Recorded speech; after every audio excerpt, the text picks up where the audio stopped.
Hello everyone, this is अभिषेक। ये video आपके सामने इतनी रात को मैं इसीलिए लेके आया हूँ क्योंकि अभी अभी एक नोटिफिकेशन आया है गवर्नमेंट की तरफ से।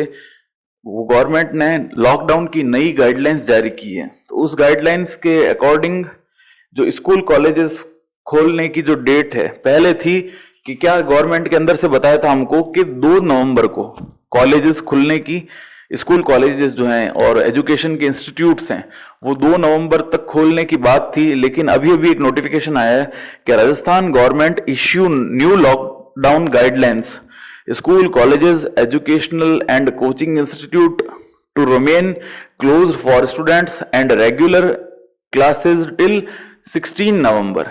यानी तारीख आ गई हमारे पास 16 नवंबर। तो गवर्नमेंट ने बताया कि जितने भी स्कूल कॉलेजेस हैं, एजुकेशनल कोचिंग इंस्टीट्यूट्स हैं, वो 16 तारीख तक क्लोज रहेंगे। उसके अलावा एक और आया है कि swimming pools, cinema halls, theatres, multiplexes, entertainment parks and smaller places remains closed and large activities not permitted till November 30। 30 नवंबर तक स्कूल मंदिर, मस्जिद, पिक्चर हॉल, पार्क वगैरह ओपन नहीं हो सकते। यानी 30 नवंबर तक तो इनके बारे में बड़े बड़े जो गैदरिंग होती है, रैलियां वगैरह, आप पब्लिक तौर पर नहीं कर सकते। हालांकि नेता वगैरह सब करते हैं, लेकिन गवर्नमेंट का आदेश है कि 30 नवंबर तक आप ये कुछ नहीं कर सकते। और स्कूल जो है वो 16 नवंबर तक ओपन नहीं होंगे।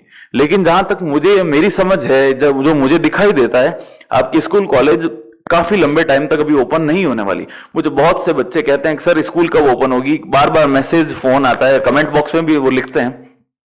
तो स्कूल कॉलेज इसलिए नहीं ओपन होगी क्योंकि अमेरिका और दूसरे जितने भी बड़े देश हैं जिन्होंने लॉकडाउन खोलने के बाद स्कूल कॉलेजेस ओपन कर दिए, तो वहां पर बच्चों के अंदर कोरोना वायरस का जो संक्रमण था वो बहुत तेजी से बढ़ा और उनको वापस मजबूरन स्कूल और कॉलेजेस बंद करने पड़े।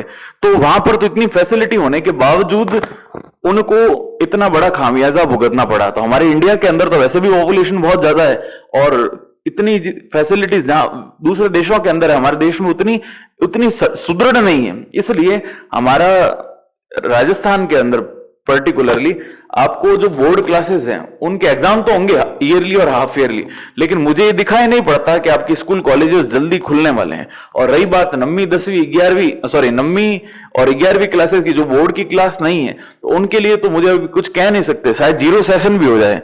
लेकिन गोविंद सिंह जी जो डोटासरा हमारे शिक्षा मंत्री हैं, उन्होंने बताया कि भाई 0 सेशन तो नहीं होगा। तो ऐसा हो सकता है एग्जाम से पहले आपको थोड़े टाइम के लिए बुला लिया जाए और कोर्स में और रिडक्शन कर दिया जाए। तो आप सभी से मेरी ये विनती है कि आप घर पे रहें, सुरक्षित रहें, मास्क का उपयोग करें अगर बाहर जाना हो तो, और ज्यादा से ज्यादा दूरी बनाए रखें। और इस लॉकडाउन, अपने लिए तो अभी लॉकडाउन ही है, तो इस लॉकडाउन का जितना ज्यादा हो सके उतना ज्यादा फायदा उठाया जाए।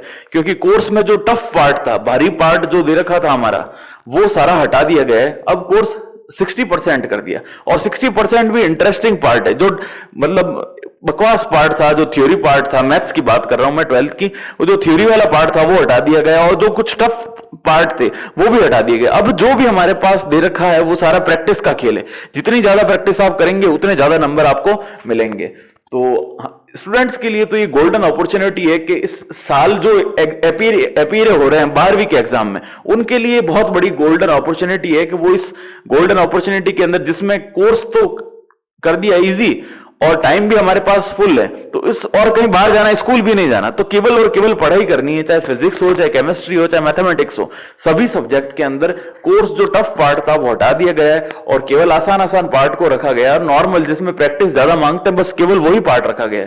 तो इस मौके का फायदा उठाइए, घर में रहिए, सुरक्षित रहिए और खूब मन लगा के मेहनत कीजिए, और इस चैनल को सब्सक्राइब भी कीजिए। Thank you so much.